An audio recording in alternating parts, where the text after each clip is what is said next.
ഞാനും പ്രവാചക പുങ്കവരും ഒരു കഴുതപ്പുറത്ത് യാത്ര ചെയ്യുമ്പോ അവിടുന്ന് എന്നെ വിളിച്ചു, യാ മുആദ്, ഓ മുആദേ, അതദ്രി, നിനക്കറിയുമോ, മാ ഹഖ്ഖുല്ലാഹി അലൽ ഇബാദ്, ദാസന്മാർക്ക് അല്ലാഹുവിനോടുള്ള ഹഖെന്തെന്ന് നിനക്കറിയുമോ?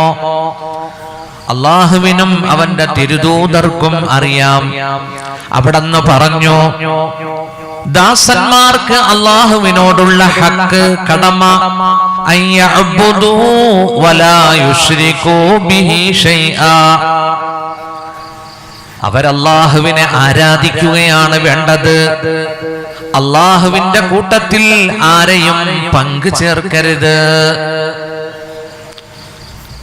വീണ്ടും പുണ്യ റസൂൽ മുആദ് റളിയല്ലാഹു അൻഹുവിനോട് ചോദിച്ചു, യാ മുആദ്,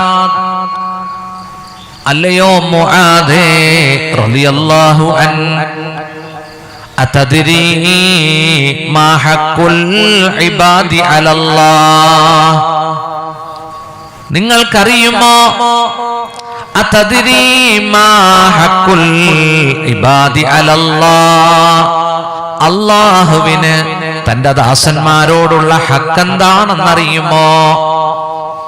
അവിടെന്ന് പറഞ്ഞു, ഇദാ ഫഅലൂ ദാലിക അല്ലാ യുഅദിബഹും, അല്ലാഹുവിനെ അറിഞ്ഞ് ആരാധിച്ചാൽ ആ ദാസന്മാരെ നരകത്തിലിട്ട് കരിക്കാതിരിക്കലാണ് അല്ലാഹുവിന് ദാസന്മാരോടുള്ള കടമയെന്ന് മുഹമ്മദ് മുസ്തഫ. അല്ലാഹുവിന് നമ്മളോടൊരു കടമയുണ്ട്. എന്താ അത്? അല്ലാഹുവിനെ അറിഞ്ഞ് ഇബാദത്ത് ചെയ്താൽ അല്ലാഹു നരകത്തിലിടൂല.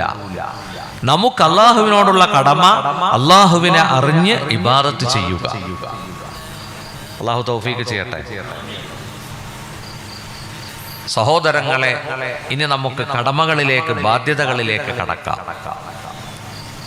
ഉടനെ അല്ലാഹു പറഞ്ഞത്, വബിൽ വാലിദൈനി ഇഹ്സാനാ, അല്ലാഹുവിനോടുള്ള കടമ കഴിഞ്ഞാൽ മാതാപിതാക്കളോട് കടമയുണ്ട്. മാതാവും പിതാവും, മാതാപിതാക്കൾ, വാലിദൈനി, മാതാപിതാക്കളോട് ഇഹ്സാൻ. നോക്കൂ, അല്ലാഹു തആല കടമകളുടെ കൂട്ടത്തിൽ ആദ്യം രേഖപ്പെടുത്തി. വിശുദ്ധ ഖുർആനിലെ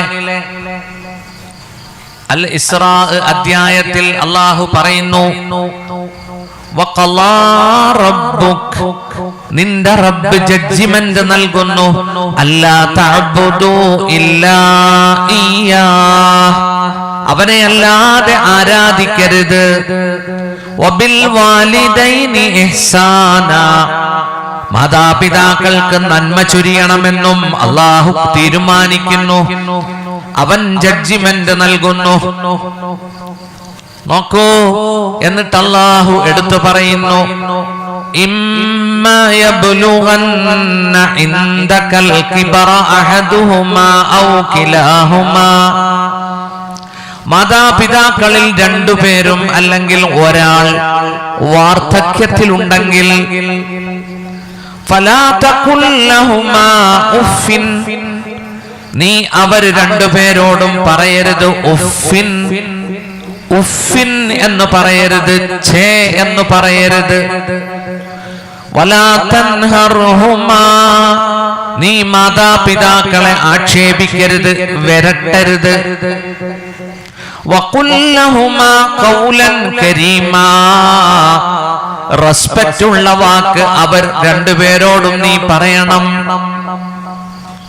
നാലാമത് അല്ലാഹു പറയുന്നു, വഖ്ഫിദ് ലഹുമാ ജനാഹൽ മിനർ റഹ്മ, കാരുണ്യത്തിൽ ചാലിച്ചെടുത്ത വിനയത്തിന്റെ ചിറക് നീ അവർക്ക് വിരിച്ചു കൊടുക്കണം. ഈ ആയത്തിലെ ഏറ്റവും സാഹിത്യം തുളുമ്പുന്ന ഒരു ഭാഗമാണിത്. വഖ്ഫിദ് ലഹുമാ, നിന്റെ ഉപ്പയ്ക്കും ഉമ്മയ്ക്കും നീ താഴ്ത്തി കൊടുക്കണം, വിരിച്ചു കൊടുക്കണം. ജനാഹൽ മിനർ റഹ്മ, സ്നേഹത്തിൽ ചാലിച്ചെടുത്ത വിനയത്തിന്റെ ചിറക് നിന്റെ ഉപ്പയ്ക്കും ഉമ്മയ്ക്കും നീ വിരിച്ചു കൊടുക്കണം. അഞ്ചാമത്തെ കടമ, നിന്റെ പ്രാർത്ഥനയിൽ നീ അവരെ ഉൾപ്പെടുത്തണം. വഖുർ റബ്ബിർഹംഹുമാ കമാ റബ്ബയാനി സഗീറാ. മാതാപിതാക്കളിൽ ഒന്നാമൻ ഏറ്റവും കടമയുള്ളതാരാ? അർഷദ് ഉസ്താദ് ഇന്നലെ പറഞ്ഞല്ലോ, ഒരു സഹാബി വന്നിട്ട് ചോദിച്ചു, കടമകൾ പറഞ്ഞു തരുമോ? പുണ്യ റസൂല് പറഞ്ഞു, നിനക്ക് ഏറ്റവും കടമ ഉമ്മുക്ക, നിന്റെ ഉമ്മയോടാ. അബാക്ക, രണ്ടാമത് നിന്റെ പിതാവിനോടാണ്. മൂന്നാമത് ഉഖ്തുക, നിന്റെ പെങ്ങളോടാണ്. നാലാമത് അഹാക്ക, നിന്റെ സഹോദരനോടാണ്. സുമ്മ അതിനാക്ക വ അതിനാക്ക, പിന്നീട് അതിനോടടുത്തവരോടാണ്, അടുത്തവരോടാണ്. അപ്പോ ഒന്നാം സ്ഥാനത്ത് ഉമ്മ. സൂറത്തുൽ ലുഖ്മാൻ വിശദീകരിച്ചുകൊണ്ട് വവസ്സൈനൽ ഇൻസാന ബിവാലിദൈ ഹമലതുഹു ഉമ്മുഹു വഹനൻ അലാ വഹൻ ഇന്നലെ വിശദീകരിച്ചു അല്ലേ? ഞാൻ അങ്ങോട്ട് കടക്കുന്നില്ല. എന്തുകൊണ്ടാണ് ഉമ്മയ്ക്ക് ഒന്നാം സ്ഥാനം കിട്ടിയത്? അത് 3 പ്രതിസന്ധി ഏറ്റെടുത്തത് കൊണ്ടാണ്. 3 വെല്ലുവിളി ഏറ്റെടുത്തു അല്ലേ? ഒന്നാമത്തെ വെല്ലുവിളി ഏതായിരുന്നു? ഗർഭധാരണം, ഹംല്. രണ്ടാമത്തത് വളഅ്, നൊന്ത് പ്രസവിച്ചു. എല്ലുകൾ പൊട്ടുന്ന വേദനയാണ് ഒരു സ്ത്രീ പ്രസവിക്കുമ്പോൾ. മനസ്സിലായില്ല? മൂന്നാമത്തത് മാതാവാണ് നമുക്ക് മുലപ്പാല് തന്നത്. അപ്പോ ഉസ്താദ് തഴവയുടെ ആ പദ്യമൊക്കെ ഉരുവിട്ടു എന്ന് ഞാൻ മനസ്സിലാക്കുന്നു. നല്ല രസമുള്ള തഴവ ഉസ്താദിന്റെ വരികളുണ്ടല്ലേ? ഗർഭധാരണം, പ്രസവം, മുലയൂട്ടൽ, ഈ 3 കാരണം കൊണ്ടാണ് ഉമ്മയ്ക്ക് ഒന്നാം സ്ഥാനം കൊടുത്തത്. അത് മാത്രവുമല്ല, കുഞ്ഞുങ്ങളോട് ലുത്ഫ്, കുഞ്ഞുങ്ങളോട് ദയാവായ്പ്, കാരുണ്യം, ഇഷ്ക്, ഇതൊക്കെ ബാപ്പയേക്കാൾ കൂടുതൽ പ്രകടിപ്പിക്കുന്നത് ഉമ്മയാണ്. ബാപ്പയ്ക്കുണ്ട് ഉള്ളില്. വാപ്പയുടെ പേടി എന്താണെന്നറിയോ? മക്കളെ ഇങ്ങനെയൊക്കെ സ്നേഹിച്ചാൽ മക്കള് ബഹുമാനിക്കാതിരിക്കുവോ? അതുകൊണ്ട് വാപ്പ ഇച്ചിരി ഗൗരവത്തിലായപ്പോഴും അല്ലേ? വാപ്പ സിറ്റ് ഔട്ട് ഇരിക്കുമ്പോ ഞങ്ങളൊന്നും മുന്നിലൂടെ പോവില്ല, പുറകിൽ കൂടെ പോകും. പേനയോ നോട്ട്ബുക്കോ ഒക്കെ ആവശ്യമുണ്ടെങ്കിൽ ഉമ്മാ വഴിയാണ് വാപ്പായിൽ നിന്ന് സാധിച്ചെടുത്തിരുന്നത്. പണ്ടൊക്കെ അങ്ങനെയാ അല്ലേ? വാപ്പ ഗൗരവക്കാരനായിട്ടിരിക്കും. നമുക്ക് ആശ്രയം നമ്മുടെ ഉമ്മയായിരുന്നു. ആണോ അല്ലേ? സുഹൃത്തുക്കളെ, ബാപ്പയോട് ബഹുമാനത്തിൽ ചാലിച്ച ഒരു സ്നേഹമാണ്, ഉമ്മയോട് കാരുണ്യത്തിൽ ചാലിച്ച ഒരു പ്രേമമാണ് മക്കൾക്ക്, ഉമ്മയ്ക്ക് നമ്മളോട്. പ്രിയമുള്ള സുഹൃത്തുക്കളെ, ആരാണ് ഉമ്മ? അൽ ജന്നത്തു തഹത അഖ്ദാമിൽ ഉമ്മഹാത്ത്, സ്വർഗം മാതാക്കളുടെ കാലിന്റെ കീഴിലാണ്. സ്നേഹനിധിയാണ് നമ്മുടെ ഉമ്മ. നിങ്ങൾ കണ്ടിട്ടില്ലേ, പുറത്തേക്ക് പോകുമ്പോൾ ഉമ്മ വന്ന് സിറ്റ് ഔട്ടിൽ നിന്നുകൊണ്ട്, വരാന്തയിൽ നിന്നുകൊണ്ട് ആ മാതാവിന്റെ ചുണ്ടുകൾ മന്ത്രിക്കുന്നു. എന്റെ പൊന്നുമോനെ നീ കാക്കണേ അല്ലാ, എന്റെ മോളെ നീ കാത്തുകൊള്ളണേ അല്ലാ. ഉമ്മയുടെ ദുആയാണത്. ഞാൻ പലപ്പോഴും ശ്രദ്ധിച്ചിട്ടുണ്ട്. എൻ്റെ ഉമ്മ ജീവിച്ചിരിക്കുന്നു, എൻ്റെ ഉപ്പയും ജീവിച്ചിരിക്കുന്നു. 81 വയസ്സായി വാപ്പയ്ക്ക്. ദീർഘയാത്രയൊക്കെ പോകുമ്പോൾ വാപ്പാനെ ഉമ്മാനെ പോയി കാണും. അപ്പൊ ദുആ ചെയ്യും അവരുടെ ദുആ നമുക്ക് അനുഗ്രഹവും കാവലുമല്ലേ? അല്ലേ? നമ്മുടെ മരണപ്പെട്ടുപോയ മാതാപിതാക്കൾക്ക് അല്ലാഹു മഗ്ഫിറത്ത് നൽകട്ടെ. ജീവിച്ചിരിക്കുന്ന നമ്മുടെ പ്രിയപ്പെട്ട ഉപ്പയ്ക്കും ഉമ്മയ്ക്കും അല്ലാഹു ദീർഘായുസ്സും ആഫിയത്തും അല്ലാഹു നൽകട്ടെ. അവരുടെ പൊരുത്തം നേടാൻ അല്ലാഹു തൗഫീഖ് നൽകട്ടെ. റബ്ബിന്റെ പൊരുത്തം മാതാപിതാക്കളുടെ പൊരുത്തത്തിലാണ്. അല്ലാഹുവിന്റെ കോപം മാതാപിതാക്കളുടെ വെറുപ്പിലാണ്, കോപത്തിലാണ്. മാതാപിതാക്കൾക്ക് ഖിദ്മത്ത് ചെയ്ത് സ്വർഗം നേടാം, മാതാപിതാക്കളെ പീഡിപ്പിച്ച് കഷ്ടപ്പെടുത്തി നരകവും നേടാം. ഹുമാ ജന്നതുക വനാറുക, അവരിരുവരും നിന്റെ സ്വർഗമാണ്, നിന്റെ നരകവുമാണ്. ഏതാനും കൊല്ലങ്ങൾക്ക് മുമ്പ് ജപ്പാനിൽ ഒരു ഭൂചലനം ഉണ്ടായി, ഭൂകമ്പം. എല്ലാം തകർന്നടിഞ്ഞു, ബഹുനില കെട്ടിടങ്ങളൊക്കെ നിലപൊത്തി, ഒരുപാട് ആളുകൾ മരിച്ചു. ഭൂകമ്പത്തിന് ശേഷം ജീവകാരുണ്യ പ്രവർത്തകർ ഡെഡ് ബോഡികൾ നീക്കം ചെയ്യുന്ന ജോലിയിൽ ഏർപ്പെട്ടുകൊണ്ടിരിക്കുമ്പോ മിനി സ്കർട്ട് ധരിച്ച ഒരു സ്ത്രീ കയ്യിൽ എന്തോ അണച്ചുകൂട്ടി അവര് കമഴ്ന്ന് കിടക്കുകയാ. കാരുണ്യ പ്രവർത്തകര് വന്ന് ആ സ്ത്രീയെ നിവർത്തി കിടത്തിയപ്പോൾ കണ്ട കാഴ്ച, അവരുടെ ഇരുകരങ്ങൾക്കുള്ളിൽ ഒരു കുഞ്ഞ്, ഒരു ശിശു മാറോട് ചേർന്നിരിക്കുന്നു. തൊട്ടടുത്തൊരു മൊബൈലും കിടപ്പുണ്ട്. നോക്കൂ, ജീവകാരുണ്യ പ്രവർത്തകർ ആ മൊബൈൽ എടുത്തു. ആ മൊബൈലിന്റെ സ്ക്രീനിൽ 2 വരി ഇംഗ്ലീഷിൽ മെസ്സേജ് കുറിക്കപ്പെട്ടിരിക്കുന്നു. ഈ മെസ്സേജ് അക്കാലത്ത് വൈറലായി. നിങ്ങൾക്ക് ഓർമ്മയുണ്ടോ എന്ന് എനിക്കറിയില്ല. ഭൂമി കുലുങ്ങുമ്പോ സ്നേഹനിധിയായ മാതാവ് തന്റെ കുഞ്ഞിന് നൽകിയ മെസ്സേജായിരുന്നു അത്. ആ മെസ്സേജ് ഇങ്ങനെയാണ്: if you can survive you must remember that I love you. If you can survive, നീ ഭൂമികുലുക്കത്തെ അതിജീവിച്ചേക്കാം, നീ രക്ഷപ്പെട്ടേക്കാം. അങ്ങനെ രക്ഷപ്പെട്ടാൽ നീ ഓർക്കണം, നീ മറക്കരുത്, നിന്നെ സ്നേഹിച്ച ഒരു മാതാവ് ജീവിച്ചിരുന്നു എന്ന്. I love you very much, ഞാൻ നിന്നെ ആത്മാർത്ഥമായി സ്നേഹിക്കുന്നു കുഞ്ഞേ. ആ സ്ത്രീ മരണപ്പെട്ടിരുന്നു. ആ കുഞ്ഞിന് ജീവന്റെ തുടിപ്പുകൾ ഉണ്ടായിരുന്നു. ആ കുഞ്ഞ് ജീവിച്ചു. നോക്കൂ, ആ കുഞ്ഞിന് തന്റെ ഉമ്മയുടെ ഓർമ്മകൾ, മാതാവിന്റെ ഓർമ്മകൾ നൽകിയില്ലേ ആ മെസ്സേജ്? അല്ലേ? അതാണ് ഉമ്മ. മാതാപിതാക്കൾക്ക് റെസ്പെക്ട് കൊടുക്കണം. അല്ലാഹു മൂസാ നബിയോട് പറഞ്ഞു, യാ മൂസാ വക്കിർ വാലിദൈക്, മാതാപിതാക്കൾക്ക് റെസ്പെക്ട് കൊടുക്കണം, വക്കാറ് കൊടുക്കണം. മൻ വക്കറ വാലിദൈഹി, ആരെങ്കിലും മാതാപിതാക്കൾക്ക് റെസ്പെക്ട് കൊടുത്താൽ മദത്തു ഫീ ഉമരി, അവന്റെ ആയുസ്സ് നാം നീട്ടിക്കൊടുക്കും. വവഹബ്തു ലഹു വലദൻ യബുറു, അവന് പുണ്യം ചെയ്യാൻ ഒരു മകനെ, ഒരു സന്താനത്തെ നാം ഏർപ്പാട് ചെയ്യും.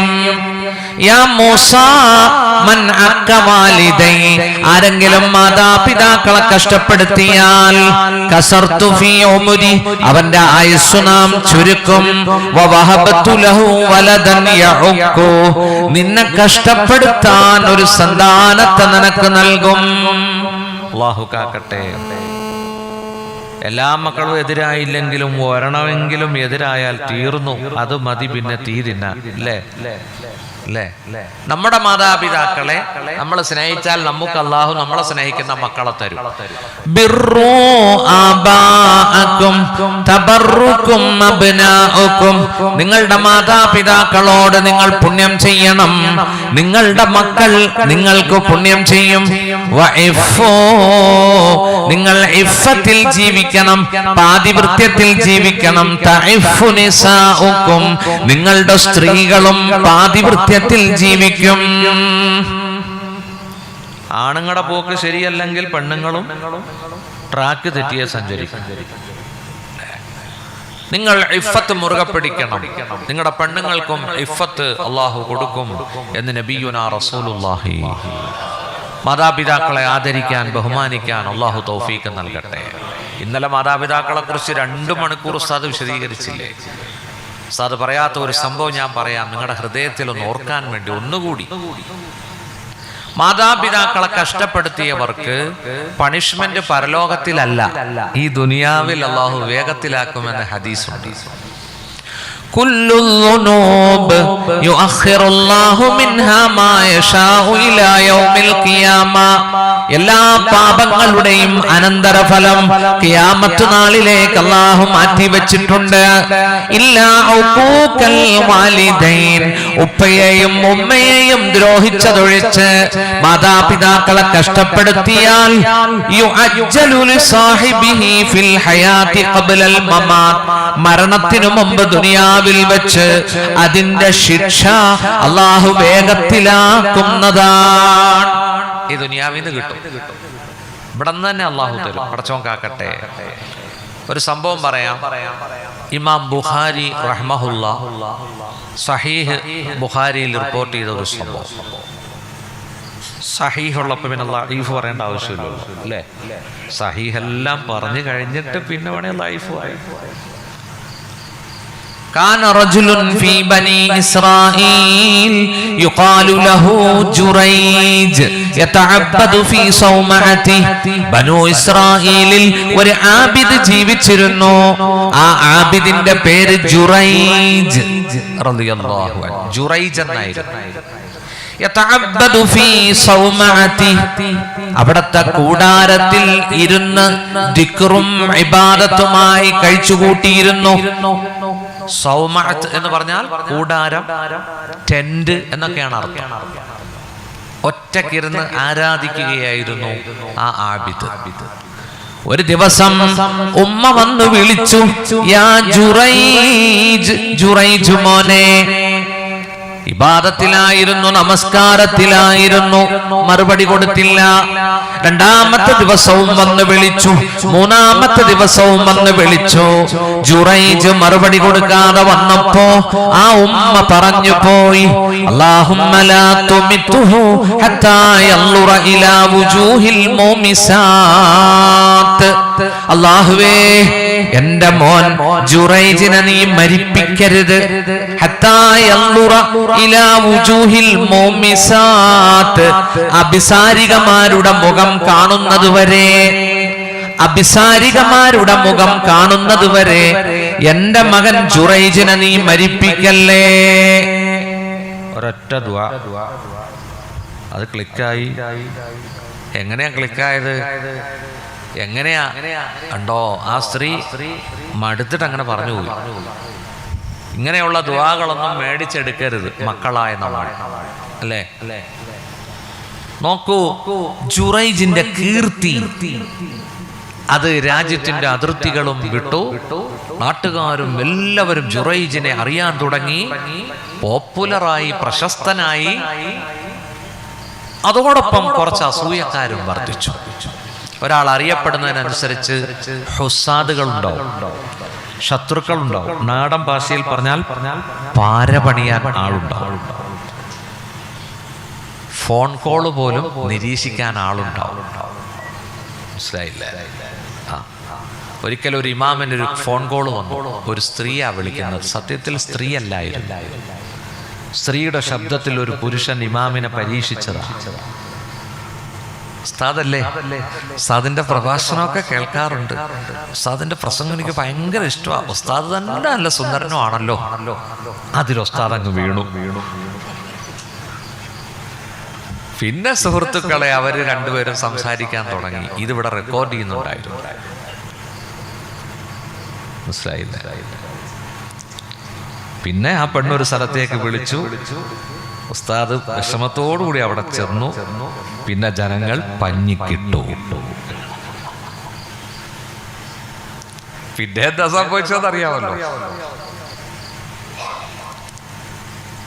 സുഹൃത്തുക്കളെ. ജുറൈജിന് ഒരു പണി കൊടുക്കണം. അന്നാട്ടിലെ അസൂയക്കാർ തീരുമാനിച്ചു. അവരെന്ത് ചെയ്തു? സുമുഖിയും സുന്ദരിയുമായ ഒരു പെണ്ണിനെ അതിനു വേണ്ടി ഏർപ്പാട് ചെയ്തു. ഞാൻ പറഞ്ഞതല്ല ഈ കഥ. ഇത് മുത്ത് നബി സ്വഹാബത്തിന് പറഞ്ഞു കൊടുത്ത ചരിത്രമാണ്. ബുഖാരിയിൽ ഇതുണ്ട്. നമ്മളൊക്കെ റിയാദ് സാലിഹീനിലും അത് ഓതിയിട്ടുണ്ട്, ഇല്ലേ? റിയാദ് സാലിഹിലുണ്ടല്ലോ. ഉണ്ട്. നോക്കൂ, ഈ സുന്ദരിയായ പെണ്ണ് ജുറൈജിന്റെ പർണശാലയുടെ കവാടത്തിൽ വന്ന് നിന്നു. തന്റെ ആകാര സൗഷ്ഠവം പ്രകടിപ്പിക്കുകയാണ്, വെളിവാക്കുകയാണ്. ആ മാദക തിടമ്പ് ജുറൈജിന്റെ മുമ്പിൽ എല്ലാ നിലയിലും ആകർഷിക്കുന്ന വാക്കും പ്രവൃത്തിയും ആംഗ്യങ്ങളും ഒക്കെ കാണിച്ചു കൊണ്ടിരുന്നു. പക്ഷേ ജുറൈജ് വീണില്ല, തിരിഞ്ഞു നോക്കുക പോലും ചെയ്തില്ല. ആ പെണ്ണ് നേരെ ചെന്നു. എവിടെ? ആടുകളെ മേയിച്ചുകൊണ്ടിരുന്ന ഒരു റായി ആട്ടിടയന്റെ അടുത്ത് ചെന്നു. ആട്ടിടയൻ ഈ പെണ്ണിനെ കാണേണ്ട താമസം ആകൃഷ്ടനായി. അവര് പരിചിതരായി അവിടെ വെച്ച് ലൈംഗിക ബന്ധത്തിൽ ഏർപ്പെടുന്നു. ആ ബന്ധത്തിലൂടെ ആട്ടിടയന് ഒരു ആൺകുഞ്ഞ് ജനിക്കുന്നു. ആ സ്ത്രീ പ്രസവിക്കുന്നു. ഈ കുഞ്ഞിനെയും എടുത്തുകൊണ്ട് അതാ ആ സ്ത്രീ ബഹുജന മധ്യത്തിൽ വന്നിട്ട് പറഞ്ഞു, ജനങ്ങളെ, നിങ്ങൾ ആരാധിക്കുന്ന നിങ്ങളുടെ ഫാനായ ഈ ആബിദില്ലേ, അയാള് ശുദ്ധ തട്ടിപ്പാണ്, അയാള് മുനാഫിക്കാണ്, കപടനാണ്, അയാളും ഞാനും വ്യഭിചരിച്ചുണ്ടായ കുഞ്ഞാണിത്. ഇത് കേൾക്കേണ്ട താമസം ജനങ്ങൾ ഓടിയെടുത്തു. അല്ലാഹുവിന്റെ റസൂല് പറയുകയാണ് സല്ലല്ലാഹു അലൈഹി വസല്ലം, ലറബൂ, ആ ജനങ്ങൾ വന്ന് കൈവച്ചു, ഹദമൂ സൗമഅതഹു, അയാളുടെ ആ കെട്ടിടം, ആ ടെന്റ് പൊളിച്ചു കളഞ്ഞു. ആഹാ, നീ കപടനായ ഭക്തനാ, നീ ആ പെണ്ണുമായി വ്യഭിചരിച്ചുവല്ലേ, ഒരു കുഞ്ഞിന് ജന്മം കൊടുത്തുവല്ലേ. ജനങ്ങൾ തല്ലാൻ തുടങ്ങി. നേരത്തെ പറഞ്ഞതുപോലെ പഞ്ഞിക്കിടാൻ തുടങ്ങി. സുഹൃത്തുക്കളെ, ആബിദ് ചോദിച്ചു, ജുറൈജ് ചോദിച്ചു, നിന്നെ എന്തിനാണ് എന്നെ തല്ലുന്നത്? ഞാൻ തെറ്റൊന്നും ചെയ്തിട്ടില്ല. ജുറൈജ് ആ കുഞ്ഞിന്റെ അടുത്തേക്ക് ചൊല്ലുന്നു.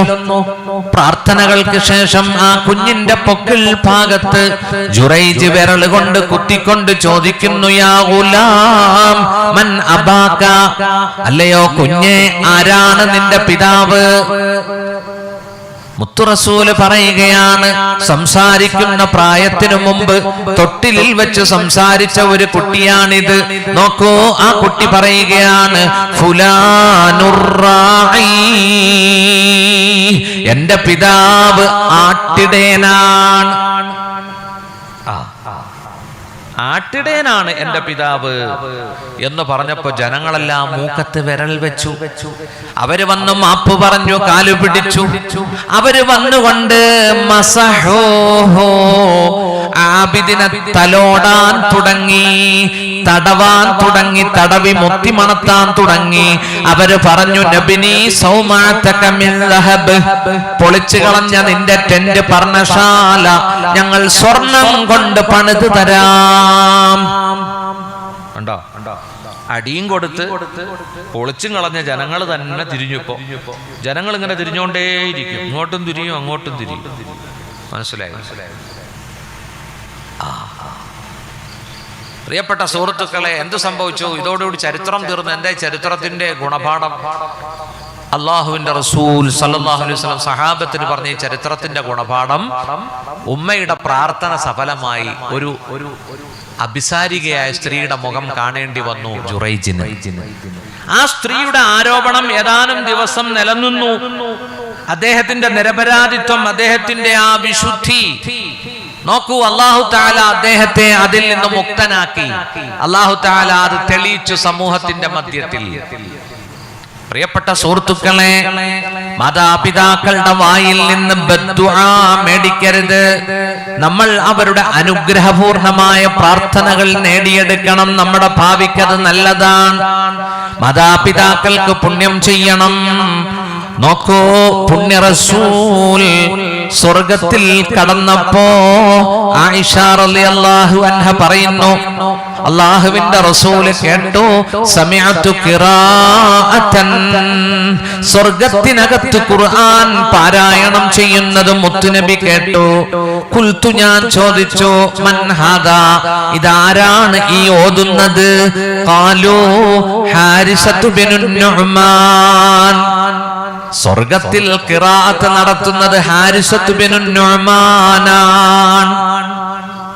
ആരാ ഹാരിസത്ത് ബിനു നുഅ്മാൻ? സഹാബാക്കളിലെ ശ്രേഷ്ഠനായ ഒരു സഹാബിയ. ആ സഹാബി സ്വർഗത്തിൽ ഖുർആൻ ഓതുന്നത് മുത്തുനബി കേൾക്കുകയാ. ഉണ്ടോ? ബദറിലും ഉഹദിലും എല്ലാ യുദ്ധങ്ങളിലും പങ്കെടുത്ത സഹാബി, അതിനും പുറമേ അല്ലാഹുവിന്റെ റസൂൽ പറഞ്ഞു, ആ സ്വഹാബി മാതാപിതാക്കളോട് ഗുണം ചെയ്ത വ്യക്തിയായിരുന്നു. കദാലികുമുൽ ബിർറു കദാലികുമുൽ ബിർറു, ഉപ്പയ്ക്കും ഉമ്മയ്ക്കും ഗുണം ചെയ്ത സഹാബിയായിരുന്നു. വകാന അബർറന്നാസി ബി ഉമ്മി, ജനങ്ങളിൽ ഉമ്മയെ വളരെയധികം സ്നേഹിച്ച വ്യക്തിയായിരുന്നു ആ സ്വഹാബി എന്ന് നബിയുനാ റസൂലുള്ളാഹി.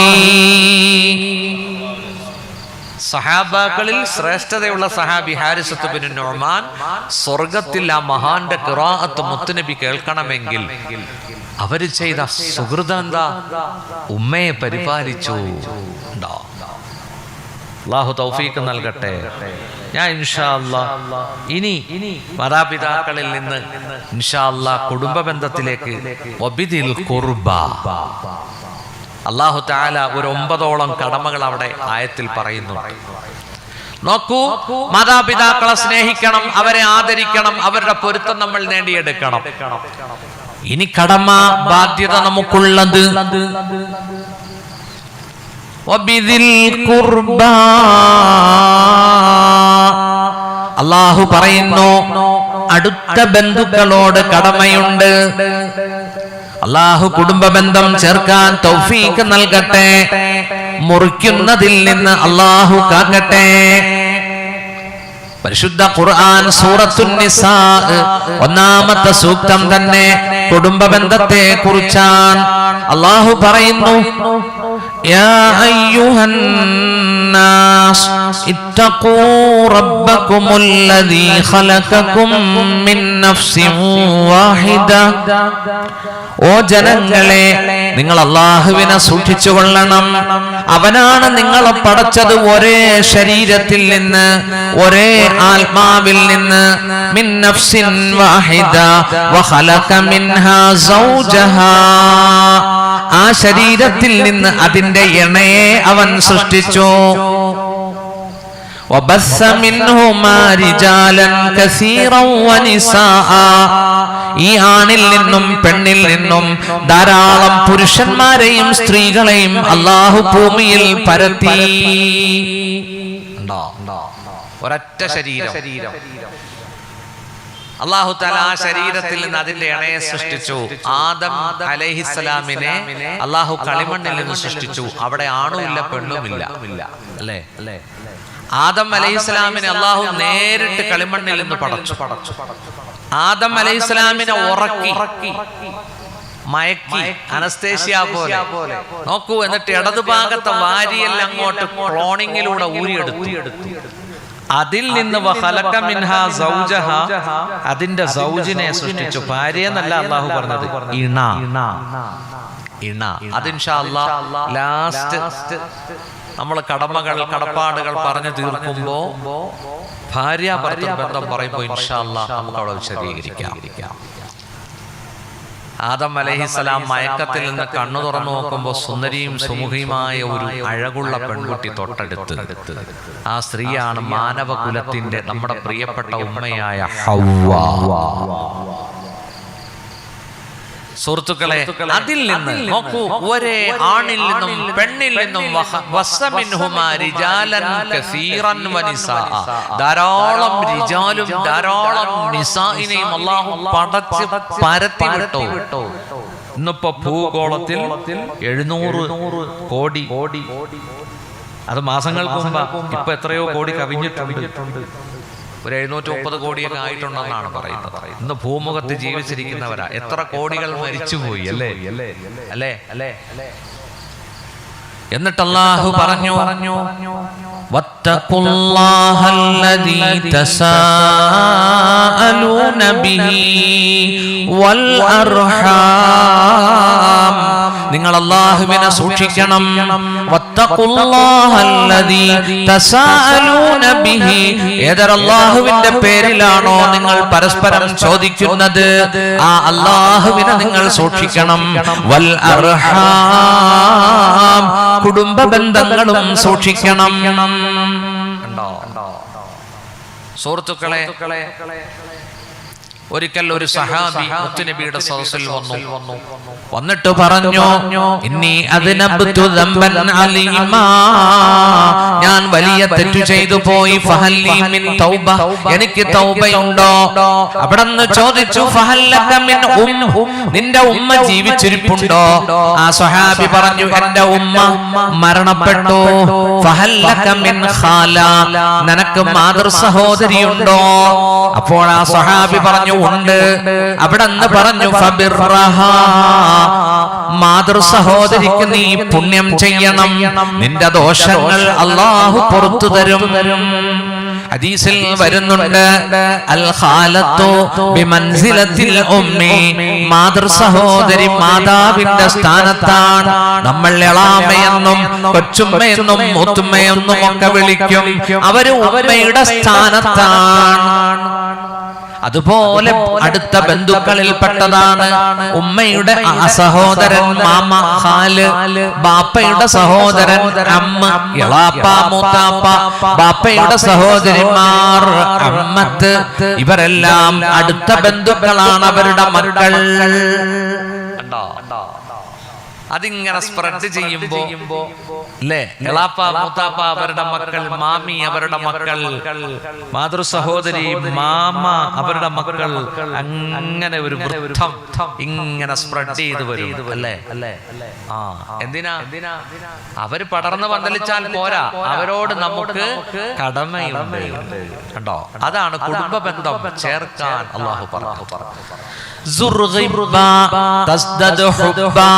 ഒന്നരാടം വിസിറ്റ് ചെയ്യണം ബന്ധുക്കളെ, മഹബ്ബത്ത് വർദ്ധിക്കും. സന്ദർശിച്ചാൽ മാത്രം പോരാ, തഹാദു, നിങ്ങൾ ഹദിയ കൊടുക്കണം, ഗിഫ്റ്റ് കൊടുക്കണം.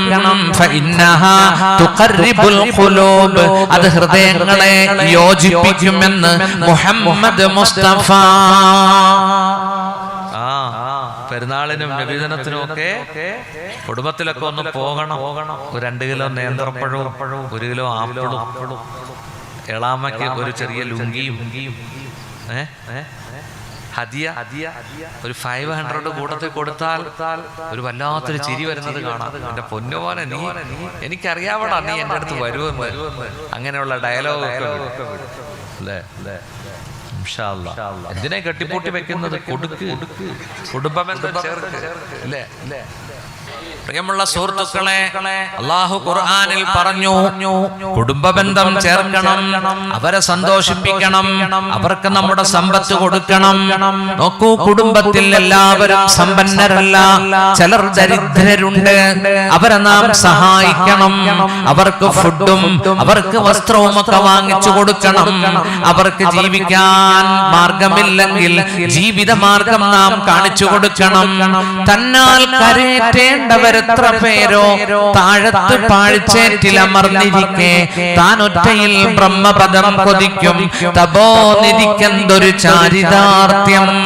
ഞാനും നിങ്ങളും കൈപിടിച്ചു പൊക്കേണ്ട ഒരുപാട് ആളുകൾ ജീവിതത്തിന്റെ പുറമ്പോക്കിൽ കടന്ന് കഷ്ടപ്പെടുന്നുണ്ട്. നല്ലൊരു വീടില്ല, ബാത്റൂം സെറ്റപ്പ് ഇല്ല. നോക്കൂ, മഴ പെയ്താൽ ചോർന്നൊലിക്കും. ആ മക്കളെ പഠിപ്പിക്കാൻ നിവർത്തിയില്ല, ഒരു കുട വാങ്ങാൻ കാശില്ല, ഒരു ബാഗിന് കാശില്ല, ബുക്സുകൾ വാങ്ങാൻ പൈസയില്ല. അങ്ങനെ കുടുംബത്തിലെ ആ പാവങ്ങളെ നാം സഹായിക്കണം, ഒരു കൈ സാന്ത്വനം നൽകണം. ഒന്ന് താങ്ങി വിട്ടാൽ ആ പൊന്നുമക്കൾ പഠിച്ചു വളരും. അല്ലാഹു അവരെയൊക്കെ ഒന്ന് സഹായിക്കാൻ പടച്ചോൻ തൗഫീഖ് നൽകട്ടെ. വആതി ദൽ ഖുർബാ ഹഖ്ഖഹു വൽ മിസ്കീൻ, നീ കൊടുക്കണം. വആതി ദൽ ഖുർബാ, അടുത്ത കുടുംബക്കാർക്ക്, കുടുംബത്തിലെ പാവങ്ങൾക്ക് നീ കൊടുക്കണം. ഹഖ്ഖഹു, അവരുടെ കടമ നീ നിർവഹിക്കണം. വൽ മിസ്കീന വബ്നസ് സബീൽ, പിന്നീട് വിശദീകരിക്കും. അഗതികൾക്കും വഴിയാത്രക്കാർക്കും. വലാ തുബല്ലിർ തബ്ദീറാ, നീ നിന്റെ പണം ദൂർത്തടിക്കരുത്. ഇന്നൽ മുബദ്ദിരീന കാനൂ ഇഖ്വാനശ് ശയാതീൻ, പണം ദൂർത്തടിക്കുന്നവർ പിശാചിന്റെ സുഹൃത്തുക്കളാണ്. പണം ദൂർത്തടിക്കരുത്. പണമെന്നല്ല, പരിശുദ്ധ ഇസ്ലാം പഠിപ്പിച്ചു ദൂർത്ത് പാടില്ല. മനസ്സിലായില്ലേ? ഒരിക്കൽ മഹാനായ സഅദ് റളിയല്ലാഹു അൻഹു അല്പം വെള്ളം കൂടുതൽ ചെലവഴിച്ച് ഒന്നു കൊടുക്കുകയാണ്. അപ്പോ മുത്തുനബി ചോദിച്ചു, യാ സഅദു മാ ഹാദാ സർഫ്, ഇതെന്തൊരു ദുർവ്യയമാണ്, ഇതെന്തൊരു ഇസ്രാഫാണ് സഅദേ എന്ന് ചോദിച്ചപ്പോ അവിടെ ചോദിച്ചു. സഅദ് റളിയല്ലാഹു അൻഹു പറയുകയാണ്, അവഫിൽ വുളൂഇ സർഫുൻ യാ റസൂലല്ലാഹ്, വുളൂഇന് വെള്ളം കൂടുതൽ എടുക്കുന്നത് സർഫാണോ ഇസ്രാഫാണോ? അപ്പോൾ മുത്തുനബി പറഞ്ഞു, വഇൻ കുൻത അലാ നഹരിൻ ജാരിൻ, ഒഴുകുന്ന നദിയുടെ കരയിൽ ഇരുന്നാണ് വുളൂ എടുക്കുന്നതെങ്കിലും വെള്ളം മിതമായി ഉപയോഗിക്കണം. തൊട്ടടുത്ത് ഒഴുകുന്ന പുഴ മുട്ടാറ് പുഴയാണ് അല്ലേ?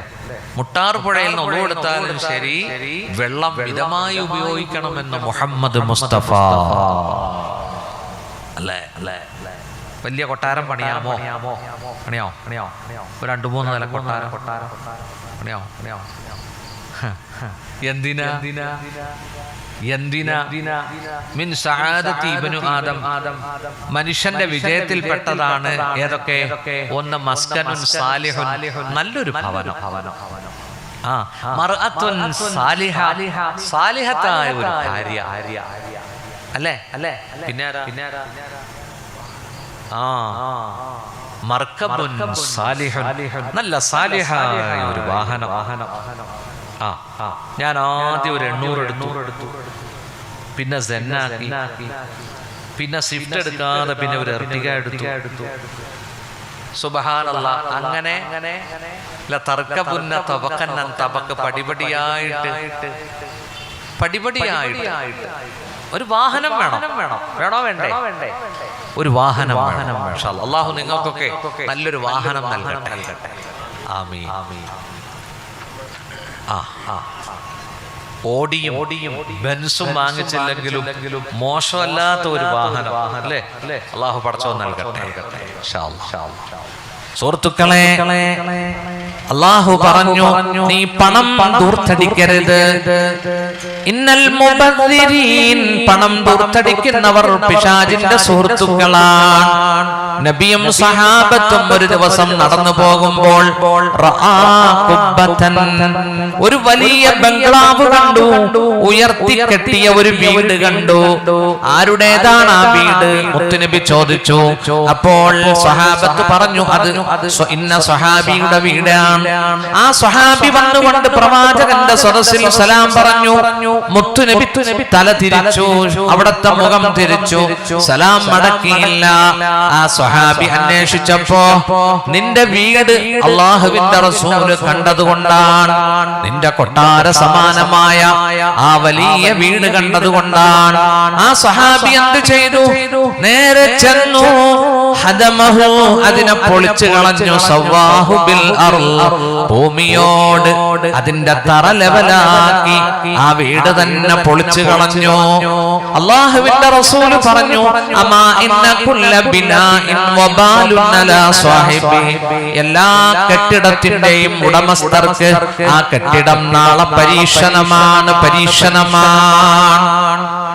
മറ്റൊരു ഹദീസിൽ അല്ലാഹുവിന്റെ റസൂൽ പറഞ്ഞു, ഇദാ അറാദല്ലാഹു അബ്ദൻ ഹവാന, അല്ലാഹു ഒരു മനുഷ്യനെ നിന്ദിക്കാൻ ഉദ്ദേശിച്ചാൽ, അൻഫഖ മാലഹു ഫിൽ ബുനിയാൻ, അവന്റെ സമ്പത്ത് മുഴുവനും കെട്ടിടം പണിയാൻ അവൻ ചെലവഴിക്കും. അവന്റെ സമ്പത്ത് സിമന്റിലും കമ്പിയിലും അവൻ ചെലവഴിക്കും. അല്ലാഹു അവനെ നിന്ദിക്കുകയാണ്. കണ്ടോ? വലിയ കെട്ടിടം പണിയുന്നത് നല്ലതല്ല. വേണം നമുക്ക് സമാധാനമുള്ള ഒരു വീട്, ഒരു ശാന്തി നികേതം അല്ലേ? സമ്പത്ത് മുഴുവനും, ഒരു പുരുഷായുസ്സിൽ നാം ഉണ്ടാക്കിയ സമ്പത്ത് മുഴുവനും വീടിന് വേണ്ടി ചെലവഴിക്കുന്നവരുണ്ട്. ഗൾഫിൽ നല്ല ജോബ, നല്ല വീട് പണിതു. ഈ ജോലി ശാശ്വതമല്ലല്ലോ. തിരിച്ചു വരുമ്പോ ഒന്ന് മെയിൻറ്റെയിൻ ചെയ്യാൻ, ഒന്ന് വൈറ്റ് വാഷ് ചെയ്യാനും നമുക്ക് സാധിക്കൂല. വീട് വിൽക്കേണ്ടി വരും. മാത്രമല്ല വലിയ കെട്ടിടം പണിയുന്നത് അള്ളാഹു ഒരു മനുഷ്യനെ ഒരർത്ഥത്തിൽ തരം താഴ്ത്തുകയാണ്. അള്ളാഹു ഒരാളെ നിന്ദിക്കാൻ ഉദ്ദേശിച്ചാൽ അവന്റെ സമ്പത്ത് മുഴുവനും കൊട്ടാരം പണിയാൻ സിമന്റിനും കമ്പിക്കും വേണ്ടി അവൻ ചെലവഴിക്കുമെന്ന ഹദീസ്. അതുകൊണ്ട് ആരെങ്കിലും 3000-4000 സ്ക്വയർ ഫീറ്റ് തറയിട്ടിട്ടുണ്ടെങ്കിൽ അത് വിറ്റേരെ, എന്നിട്ട് ഒരു 1500 അല്ലെങ്കിൽ ഒരു 2250 വീട് മതി അല്ലേ? പ്രിയമുള്ള സുഹൃത്തുക്കളെ, നോക്കൂ, എത്രയോ പാവങ്ങൾ നമ്മുടെ കുടുംബത്തിലുണ്ട്. അവരെ നാം ഗൗനിക്കണം, അവരെ സഹായിക്കണം. അസ്സദഖതു അലൽ മിസ്കീനി സദഖ, ഒരു മിസ്കീനിന് കൊടുക്കുന്ന സദഖ സദഖയാണ്. എന്നാൽ വഅലാ ദബിർ റഹിമി സദഖത്തുൻ വസിലത്തുൻ, കുടുംബത്തിലെ നമ്മുടെ കുടുംബത്തിലെ ഒരു പച്ചപ്പാവത്തിന് ഒരു സഹായം നൽകിയാൽ 2 കൂലിയാണ്. ഒന്ന് സദഖയുടെ കൂലി, മറ്റൊന്ന് സിലത്തുൻ, കുടുംബ ബന്ധം ചേർത്ത പ്രതിഫലം. കണ്ടോ? ഒരു അഗതിക്ക് നാം സഹായിച്ചാൽ അതിന് ഒരു പ്രതിഫലമാണെങ്കിൽ കുടുംബത്തിലെ പാവപ്പെട്ട ഒരു അഗതിക്ക് കൊടുത്താൽ 2 പ്രതിഫലം. ഇനി അതുകൊണ്ട് പാവങ്ങളെ സഹായിക്കാതിരിക്കരുത്. മുന്തിയ പരിഗണന കൊടുക്കേണ്ടത് കുടുംബത്തിലെ പാവങ്ങൾക്കാണ് അല്ലേ? കുടുംബത്തിലെ പാവങ്ങളെ സഹായിക്കണം. കുടുംബ ബന്ധം ചേർക്കാൻ അല്ലാഹു തൗഫീഖ് നൽകട്ടെ. സൂറത്തുൽ ബഖറയിൽ അല്ലാഹു പറയുന്നു, വമാ യുളില്ലു ബിഹി ഇല്ലൽ ഫാസിഖീൻ അല്ലദീന യൻകുലൂന അഹദല്ലാഹ്. അധർമ്മകാരികൾ ആരാണ്? ഫാസിഖീങ്ങൾ, പാപികൾ, അധർമ്മകാരികൾ. അല്ലദീന യൻകുലൂന അഹദല്ലാഹി മിൻ ബഅദി മീസാഖി, അല്ലാഹുവിനോട് കരാർ ചെയ്തു കഴിഞ്ഞ്, ഉടമ്പടി ചെയ്തു കഴിഞ്ഞ് ആ കരാർ ലംഘിക്കുന്നവർ. വയഖ്തഊന മാ അമറല്ലാഹു ബിഹി അൻ യൂസൽ, അല്ലാഹു ചേർക്കാൻ കൽപ്പിച്ചതിനെ മുറിക്കുന്നവർ. വയുഫ്സിദൂന ഭൂമിയിൽ കുഴപ്പങ്ങൾ സൃഷ്ടിക്കുന്നവർ, അവരത്രേ പരാജിതർ. ഉലൈക ഹുമുൽ ഖാസിറൂൻ. അല്ലാഹുവിനോടുള്ള ഉടമ്പടി പാലിക്കണം, കരാർ പാലിക്കണം. അല്ലാഹു ചേർക്കാൻ പറഞ്ഞതിനെ ചേർക്കണം. അല്ലാഹു നമ്മളെ അനുഗ്രഹിക്കട്ടെ. ഹദീസിൽ വരുന്നു, ലാ യദ്ഖുലുൽ ജന്നത ഖാതിഉൻ, ഒരു റിവായത്തിൽ ഖാതിഉ റഹ്മിൻ, കുടുംബബന്ധം നിലച്ചവൻ, കുടുംബബന്ധം മുറിച്ചവൻ സ്വർഗ്ഗത്തിൽ കടക്കുന്നതല്ല. കുടുംബബന്ധത്തെ മുറിച്ചവൻ സ്വർഗ്ഗത്തിൽ കടക്കുന്നതല്ല. എന്റെ പ്രിയമുള്ള സുഹൃത്തുക്കളെ, ഒരിക്കൽ ഒരു സഹാബി ഇലാ ഹളറത്തി റസൂലില്ലാഹ്, നബിയുടെ സദസ്സിലേക്ക് വന്നിട്ട് പറഞ്ഞു, ഇന്നലി ഖറാബതൻ അസിലുഹും വയഖ്തഊനി, എനിക്ക് ബന്ധുക്കളുണ്ട്, ഞാൻ അവരെ ചേർക്കുന്നുണ്ട്, അവരെ നാം ചേർത്തുകൊണ്ടിരിക്കുകയാണ്. പക്ഷേ വയഖ്തഊനി, അവരെന്നെ മുറിച്ചു കളയുന്നു. വഉഹ്സിനു ഇലൈഹിം, ഞാൻ അവർക്ക് ഉപകാരങ്ങൾ ചെയ്യുന്നുണ്ട്. വയുസീഊന ഇലയ്യ, അവരെന്നെ ഉപദ്രവിച്ചു കൊണ്ടിരിക്കുകയാണ്. ഞാൻ അവർക്ക് ഉപകാരം ചെയ്യുന്നു, അവരെന്നെ ഉപദ്രവിച്ചു കൊണ്ടിരിക്കുന്നു. വഅഹ്ലുമു അൻഹും, അവരുടെ ആ ഉപദ്രവങ്ങൾ ഞാൻ സഹിക്കുന്നു നബിയേ. വയജ്ഹലൂന അലയ്യ, അവരെന്നോട് വിവരക്കേട് ചെയ്തുകൊണ്ടിരിക്കുകയാണ്. അപ്പോൾ മുത്തുനബി പറഞ്ഞു, ഫഇൻ കുൻത കമാ ഖുൽത ഫകഅന്നമാ തുസിഫുഹുൽ മല്ല, നീ പറഞ്ഞതുപോലെയാണെങ്കിൽ നീ ചുടുചാരം അവരുടെ വായിലേക്ക് ഇടുന്നത് പോലെയാണ്. ചൂട് ചാരം തീറ്റിക്കുന്നതിന് തുല്യമാണിത്. വലാ യസാലു മഅക മിനല്ലാഹി ലഹീറുൻ അലൈഹിം, നീ ചെയ്തുകൊണ്ടിരിക്കുമ്പോൾ, നീ മാപ്പ് കൊടുത്തുകൊണ്ടിരിക്കുമ്പോൾ, നിന്നോട് ശത്രുത കാണിക്കുന്നവരോട് മാപ്പ് കൊടുക്കുമ്പോൾ, നിന്നെ ഉപദ്രവിക്കുമ്പോൾ നീ ഉപകാരം ചെയ്തുകൊണ്ടിരിക്കുന്ന കാലത്തോളം അല്ലാഹുവിന്റെ സഹായം നിനക്കുണ്ടാകുമെന്ന് മുഹമ്മദ് മുസ്തഫ. അള്ളാഹു പടച്ചവൻ നമ്മളെല്ലാവരെയും ഉപകാരം ചെയ്യുന്നവരിൽ ഉൾപ്പെടുത്തട്ടെ. നോക്കൂ, ഒരു ഖുദ്സിയായ ഹദീസിൽ അള്ളാഹു പറയുന്നു, ഖാലല്ലാഹു തആല, അള്ളാഹു പറയുകയാണ്, അനർ റഹ്മാൻ, ഞാൻ പരമകാരുണികനാണ്, ഖലഖതുർ റഹിമ, ഞാനാണ് കുടുംബ ബന്ധത്തെ സൃഷ്ടിച്ചത്, വശഖഖതു ലഹാ ഇസ്മി, എന്റെ പേര് തന്നെ ഞാൻ കുടുംബത്തിന് വേണ്ടി വെച്ചു. നോക്കൂ, അള്ളാഹുവിന്റെ പേരാണ് റഹ്മാൻ.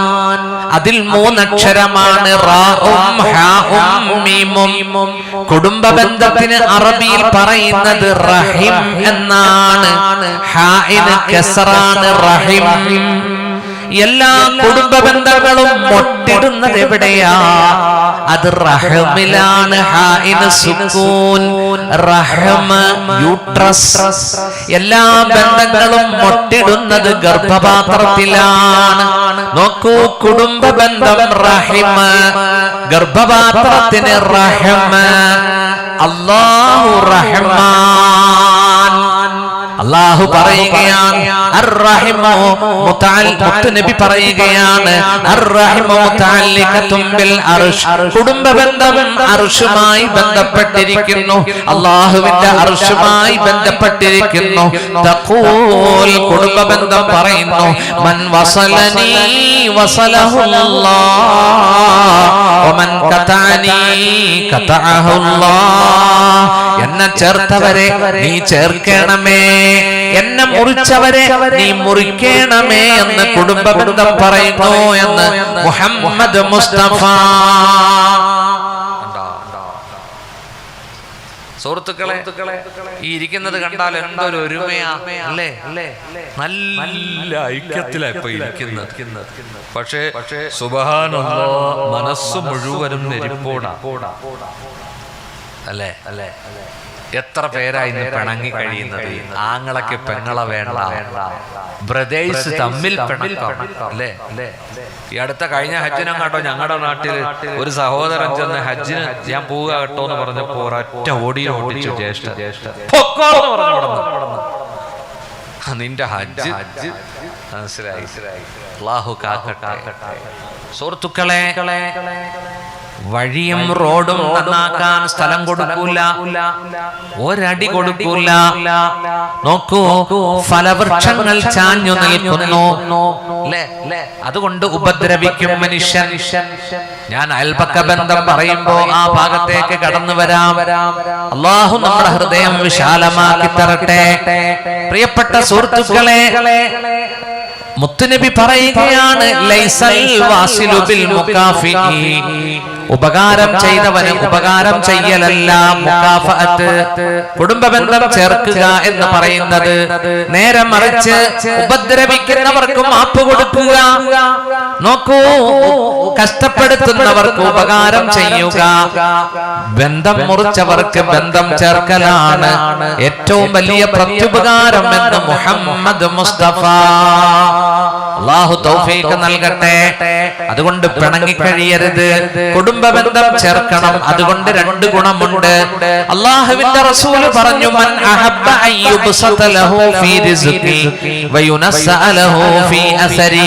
ഭക്ഷണത്തിൽ ബർക്കത്ത് ആഗ്രഹിക്കുന്നെങ്കിൽ, ഭക്ഷണത്തിൽ ബർക്കത്ത് ആഗ്രഹിക്കുന്നെങ്കിൽ, വയുനസ്സ ലഹു ഫീ അസരി, നിന്റെ ആയുസ്സ് നീളാൻ ആഗ്രഹിക്കുന്നെങ്കിൽ, ഫൽയസിൽ റഹിമഹു, കുടുംബബന്ധം ചേർത്തുകൊള്ളട്ടെ, കുടുംബബന്ധം ചേർത്തുകൊള്ളട്ടെ. ഒരു ഹദീസിൽ വരുന്നുണ്ട്, ലാ യറുദ്ദുൽ ഖദ്റ ഇല്ല ദുആ വലാ യസീദു ഫിൽ ഉംരി ഇല്ലൽ ബിർറു. അല്ലാഹുവിന്റെ ഖദ്ർ ദുആ കൊണ്ട് തട്ടപ്പെടുകയുള്ളൂ. വലാ യസീദു ഫിൽ ഉംരി ഇല്ലൽ ബിർറു, ആയുസ് വർദ്ധിപ്പിക്കുകയില്ല ജീവിതത്തിൽ ചെയ്യുന്ന പുണ്യങ്ങൾ കൊണ്ടല്ലാതെ. അല്ലാഹു കുടുംബത്തിന്